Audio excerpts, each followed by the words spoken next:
Chapter 15. The next few days passed uneventfully. Jonah didn't get any more strange letters, and no one disturbed the letter he already had. He didn't see any evidence of ghosts or intruders. Catherine and Chip kept insisting on giving him updates on their ongoing research project, no matter how many times Jonah said, "I don't care." He tried to ignore them, but he knew they wanted to call every single name on the survivors list now, too. "It'd be easier if Catherine had held the camera a little steadier," Chip told Jonah at the bus stop the third morning. "Look at this." He took a folded-up paper out of his pocket, the printout of the photos Chip had pieced together. He pointed at one spot where there was a gap between the words. "Right there. She got the address and the phone number of this person, but I don't know who to ask for when I call. And then down there, right below that, she just got the name and street address, not even a city name, so I can't look up their phone number online." "It's so frustrating." "Huh," Jonah said, barely bothering to look at the paper. Then curiosity got the better of him. Since this was only Chip, not Catherine, he decided it was safe to ask at least one question. "What are you even saying to these people when you call?" "We do ask who they are, what they survived, why their names are on a list at the FBI." "Do they know?" Jonah made sure he was looking away from Chip when he asked that, as if he was more concerned about watching for the bus than he was about hearing what Chip was saying. None of them knew about the list. They've survived things like broken arms and chicken pox and minor car accidents and... Chip gave Jonah a sidelong look. Being adopted. Jonah decided not to comment on that. They'll talk to you? Some stranger calling them out of the blue? He wondered if everyone was as trusting as his parents. "Usually not right away," Chip said.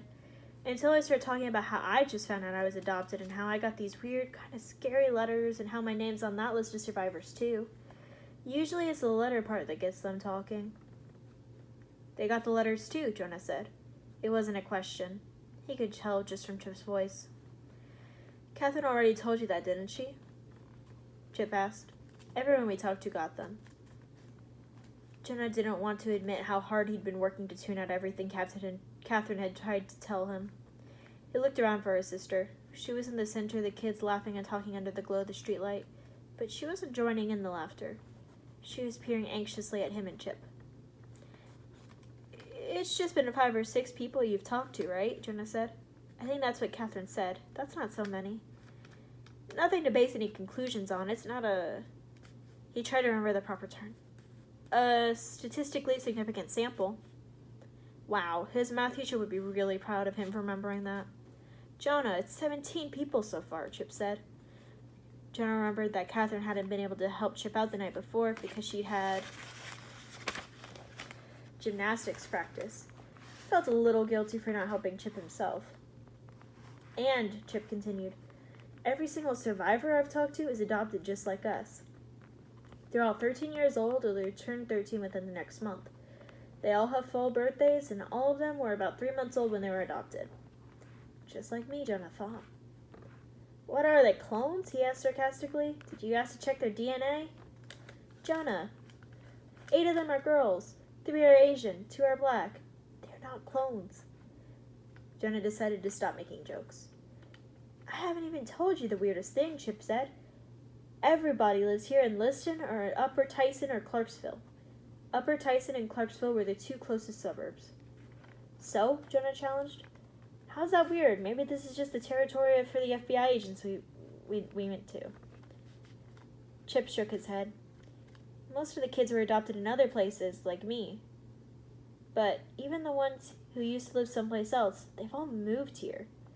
All within the last 6 months. That's 12 kids moving here, all since June." Jonah had chills suddenly. Then he thought of something. "Wait a minute. Let me see that list again." Chip pulled the papers back out of his pocket. Jonah yanked it out of his hands and stabbed a finger at one line of print. "See this person you were asking me about before? That's an address in Ann Arbor, Michigan," he said triumphantly. "That's miles away, a whole different state. Maybe it's just a coincidence that Catherine only got the complete information on people who live close by. No, wait. Here's somebody in Winnetka, Illinois. So there are at least 2 people who live somewhere else." "Jonah, that's me in Winnetka," Chip said. "I'm on the list twice with my new address and my old address, both just like I got 2 copies each of those weird letters." His voice faltered. "Oh, I see." "What?" Jonah thought of something new too. You think the FBI sent us the letters? No, I don't know, Chip said distractedly, but this person in Ann Arbor? It's a girl and her name's Daniela McCarthy. The only thing Jonah could see above the address, 103 Destin Court, Ann Arbor, Michigan, was a little line right above the T of the court. It might have been the loop at the Y at the end of McCarthy, or it might have just been a wrinkle in the paper, magnified and darkened by the camera. How do you figure that?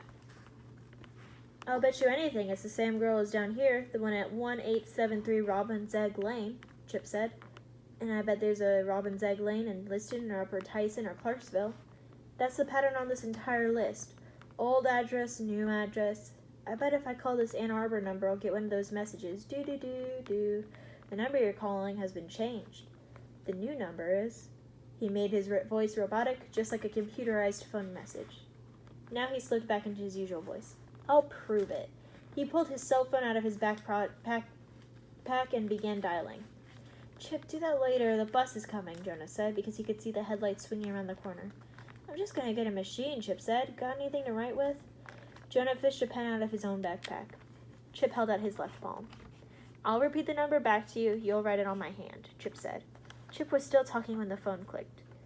Jonah was close enough to hear, and a decidedly non-computerized voice said, Hello? It sounded like a girl. Hello, Chip said awkwardly. Daniela? Yes? She sounded impatient. You still live in Ann Arbor? Where else would I live? Liston, Ohio? Or maybe Upper Tyson or Clarksville, but that's not as likely.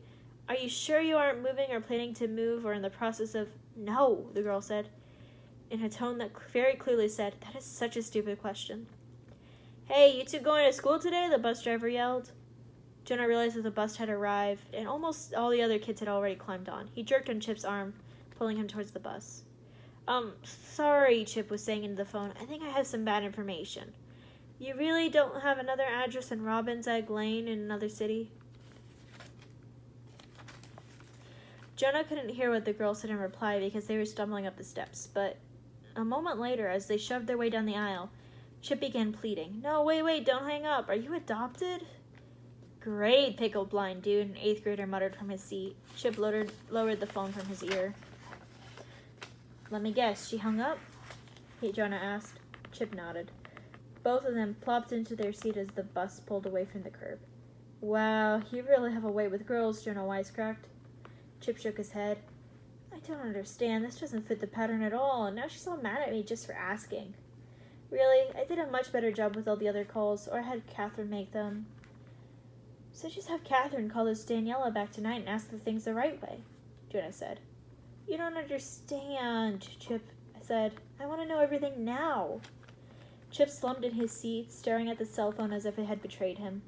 He looked so miserable that Jonah felt obligated to cheer him up. Hey, Jonah said, jostling Chip's arm. You and Catherine have been hanging out together a lot. Do you still have a crush on her? It was strange how talking about Chip's liking Catherine had become a safe topic. I can't think about crushes and girls and all that right now, Chip mumbled. Not when I don't even know who I am. You're Chip Winston, Jonah said firmly. He felt like he was replaying the conversation he'd had with Catherine the night he got in the second letter, except he was taking the Catherine role. Chip didn't answer right away. Jonah wondered if he'd even heard him. Then, so softly that Jonah had to lean in to hear him, Chip whispered, Can I tell you something? Even before I found that I was adopted, even before I knew Mom and Dad weren't really my parents, biological parents, I mean, I always felt like there was something wrong with me. Something different, like I wasn't who I was supposed to be. Like I never belonged here. Not here, not back in Winnetka, not anywhere. Jonah leaned away and squinted at Chip in distress. Kids weren't supposed to say stuff like that to other kids. What if somebody else heard him? Jonah looked around. Marcus Gladstone was drumming his fingers on the seat in front of him. Owen Rogers was doing his math homework, muttering, come on, multiply both sides by 12, carry the 4. Queen Jackson was telling Neela Holcomb, that boy's just bad news. Jonah was pretty sure he wasn't talking about him or Chip. Chip hadn't even looked up. He was still talking, his eyes trained on the seat back in front of him. And it seems like maybe this whole adoption thing, maybe that's the answer. Maybe once I find out everything and get an explanation, then I'll know. Jonah shoved his shoulder against Chip's shoulder. Hey, he interrupted harshly. Stop that. He tried to remember the argument Catherine had used on him. Weren't you paying attention to that guidance assembly the other day? All teenagers wonder who they are. It's part of growing up. Jonah couldn't believe he'd been forced to use such a goopy line. Now he's as embarrassed for himself as he was for Chip. He hoped no one else had heard him. I think this is different, Chip said quietly. He paused as if to give Jonah a chance to say, I know what you mean. Or to admit, you're totally right, I felt the same way, and not just since I turned 13. When Jonah didn't say anything, Chip went on. And don't you see? This is big. All these kids, and the FBI, and ghosts. But it doesn't make any sense, Jonah said. I was working on a theory, Chip said. He held up his cell phone, until our friend Daniela messed everything up. So what was the theory? Before Chip could answer, the phone in his hand began to ring, blaring out a Fall Out Boy tune. Quickly, Chip flipped it open and looked at the number. 734 area code, is that? He raised his phone to his ear. Daniela? Who are you? Daniela was evidently shouting because this time Jonah didn't even have to lean close to hear every word. How did you know? Chip moved the phone away from his head, gave it a baffled look, and then placed it back against his ear. What are you talking about? He asked. We are moving, Daniela screamed. Her voice blared from the phone. This is so awful. My life is over. I thought you said you weren't, Chip said cautiously. I didn't know. From the way her voice sounded, Jonah suspected that Daniela was about to cry. My dad made this big family announcement at breakfast. He's taking a job transfer, and that little getaway my parents were on was actually a house hunting trip. They're going to make an offer on a house today. What are you, the realtor's kid? No, actually... Daniela didn't seem to hear him. That wasn't funny at all if that's your idea of a prank, she fumed. Or were you trying to talk me into thinking I was going to like the house? I won't. My parents say it's wonderful. She made wonderful sound like something evil. I bet it's a pit. Hold on, Jonah said, struggling to catch up with all of Daniela's fury by phone. Did she say her parents are making an offer on the house today? They don't own it already? Chip squinted in puzzlement. You're talking about the house on Robin's Egg Lane, right? Chip said into the phone. He struggled to pull out the survivor's list from his pocket, unfold it, and find the right number.